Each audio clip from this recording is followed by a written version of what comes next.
What's going on, guys? It's Brandon back here again today for another BFR video. Not wearing a jersey this time. Really didn't see a reason to. Okay, that was if I was just looking at my paper. I just finished analyzing the Hawks Wild game on. It was on ESPN Plus, so I couldn't watch it as I previously mentioned. It was played on at 7:30 or 7 o'clock on December 16th. Game 29 in Minnesota against the Minnesota Wild. Minnesota wearing the reverse retros, the North Stars colors. I did like their white ones better than their green ones. They basically just the same thing twice, just they're home and away essentially. The Hawks lose 4-1. They go to 7-18-4. Shots were 30-22 Chicago. Hits were 20-13 Minnesota. Faceoffs were 34-22 Chicago. On the power play, Chicago goes 1 for 5. Minnesota goes 1 for 2.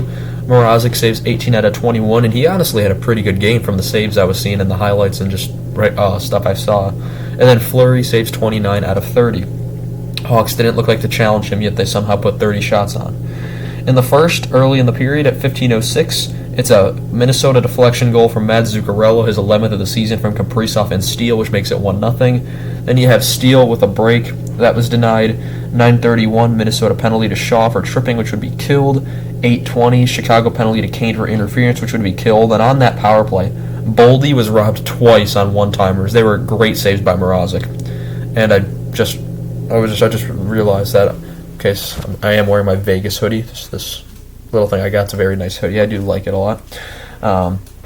6:05 Minnesota and Chicago both get coincidental penalties. It's Addison for Minnesota and Blackwell for Chicago. They are both for roughing. And at 6:05 Minnesota gets the extra penalty to Boldy for tripping, which would be killed. You go to the second period where Mrazek has a save of the year candidate with his stick.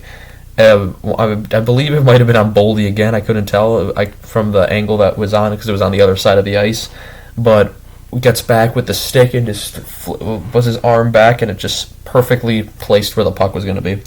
11:28 Minnesota behind the net goal from Kirill Kaprizov is 18th of the season from Zuccarello and Steele, which makes it 2-0. So Kaprizov, Zuccarello, and Steele all have 2 points. Good night for them. And it wouldn't be the end of it. 6:21 Minnesota penalty served by Zuccarello for too many men, which would be killed. Boldy was denied again. I don't know how he didn't have a goal in this game. He could have easily had scored 3. And then at 3:09 Minnesota penalty to Kaprizov for hooking, which would be killed. Eriksson Ek had a deflection off the post at 1:14 Chicago penalty to Kurashev for high sticking. And at 43 seconds of the second period remaining, it's a Minnesota power play, wide open net goal from Matt Zuccarello, 12th of the year from Boldy and Eriksson Ek, which makes it 3-0. We go to the third period where Seth Jones is stopped early. At 11:40, it's a Minnesota penalty to Brodin for hooking. And 7 seconds into the Hawks power play, they score at 11:33. It's a Chicago power play deflection goal from Jonathan Toews, 10th of the year, second Blackhawk to get 10 goals, right behind Domi from Kane and Seth Jones, which makes it 3-1. And then Eriksson Ek hits the post. The Hawks pull the goalie at 2 minutes and 20 seconds. And 11 seconds later at 2:09, it's a Minnesota empty net goal from Matt Zuccarello, who completes the hat trick. 13th of the season from Kaprizov and Spurgeon, which makes it 4-1. That is your final score, and that's really all I have for you guys today because, as I said, I couldn't watch it. But Game 30 against the Rangers will be on national television. Hope that wasn't too loud right there. That sounded loud on my end. But, so yeah, a nationally televised game against the Rangers, I believe at 6:30, I think, on Sunday. So right after work for me, I'll be going there and watching that game. The Hawks beat the Rangers 5-2 in New York. Usually the Hawks win in New York and then lose at home. And Trouba's coming back, and when Trouba comes to Chicago now, everyone looks for it because he's thrown some iffy hits at Hawks players, taking care out for the season last year. And in terms of the league standings, LA and Seattle switch spots. St. Louis and Nashville switch spots.